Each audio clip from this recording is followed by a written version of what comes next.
Sejak awal pandemi COVID-19, para ilmuwan terus meneliti rahasia mekanisme virus corona memasuki sel manusia. Akhirnya, terungkap sudah gerbang masuk SARS-CoV-2 saat menginfeksi tubuh.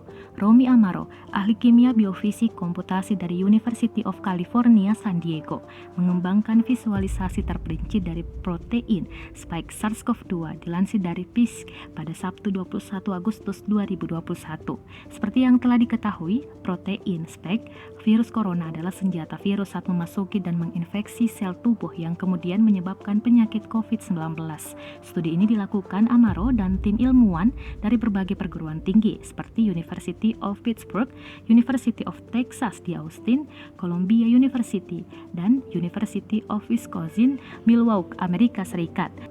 Sekarang para ilmuwan ini telah menemukan bagaimana gilkans, yakni molekul yang membentuk residu glukosa di sekitar tepi protein spike, yang mana molekul ini bertindak sebagai gerbang infeksi virus corona SARS-CoV-2 di dalam sel tubuh.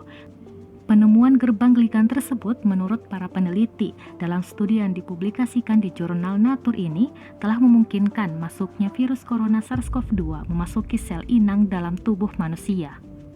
Amaro pun meyakini bahwa penemuan gerbang virus corona tersebut telah membuka jalan bagi para peneliti untuk mengembangkan terapi baru untuk melawan infeksi virus corona SARS-CoV-2 yang menyebabkan COVID-19.